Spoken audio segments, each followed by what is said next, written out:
মাত্র ১৪ বছরের কিশোরী জোবাইদা রহমান ফাতেমা।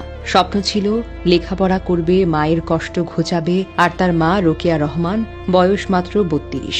স্বামী, সংসার, সন্তান সব দায়িত্ব কাঁধে নিয়ে যে নারী লড়াই করছিল জীবনের সঙ্গে।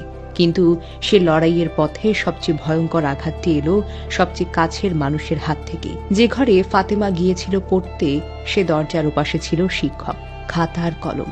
সেই ঘরে হয়ে উঠল তার জীবনের শেষ ঠিকানা। ২৫শে ডিসেম্বর বিকেলবেলা প্রাইভেট পড়তে নুসরাত মিম নামের এক শিক্ষিকার বাসায় যায় ফাতেমা। সামান্য একটা কথা কাটাকাটি, শিশু সুলভ তর্ক, কিন্তু সেই তর্কই যে পরিণত হবে একটি নির্মম হত্যাকাণ্ডে তা কেউ কল্পনা করতেই পারেনি। মাত্র ১৫ বছরের এক কিশোরীর হাতে গলা ধরে ফাতেমাকে। কোনো চিৎকার নেই, কোনো আর্তনাদ নেই, নিষ্পাপ একটা প্রাণ নিভে যায় নীরবে। এরপর শুরু হয় অপরাধ ঢাকার ভয়ঙ্কর পরিকল্পনা। ফাতেমার পোশাক পরেই বাসা থেকে বের হয় হত্যাকারী, যাতে সিসিটিভির ক্যামেরায় মনে হয় ফাতেমা নিজেই বাসা ছেড়ে চলে গেছে। ২ ঘন্টা পর ফোন যায় মায়ের কাছে। বলা হয়, আপু, আপনার মেয়ে অসুস্থ, দ্রুত চলে আসেন। একজন মা ছুটে আসে। মেয়ের জন্য বুকের ভেতরে ঝড় বইছে, কিন্তু ঘরে ঢুকে সে আর মাকে দেখতে পায় না। সে হয়ে যায় আরেকটি শিকার। পেছন থেকে ওড়না পেঁচিয়ে ধরা হয় রোকেয়ার গলা, ধাক্কা দিয়ে মেঝেতে ফেলে দেওয়া হয় তাকে। শেষ পর্যন্ত ২ বোন মিলে শ্বাসরোধ করে হত্যা করা হয় একজন মাকে, যে এসেছিল নিজের সন্তানকে বাঁচাতে। এরপর যা ঘটেছে তা মানুষকে স্তব্ধ করে দেয়। রোকেয়ার লাশ লুকানো হয় শোবার ঘরের বক্সের খাটের নিচে, আর ফাতেমার শৌচাগারের ফল সিলিং এর ভেতর।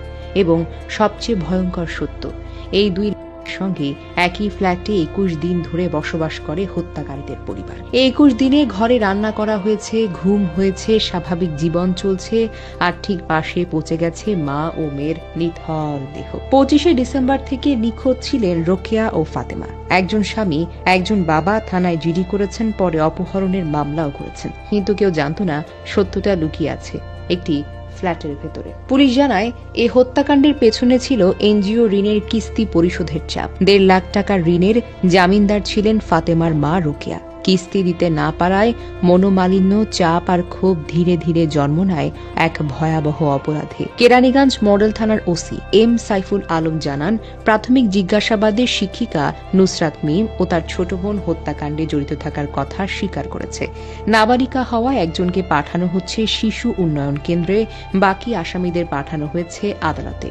কিন্তু প্রশ্ন যেন থেকেই যায়, ঋণের চাপ কি মানুষকে এতটা অমানুষ করে ফেলতে পারে?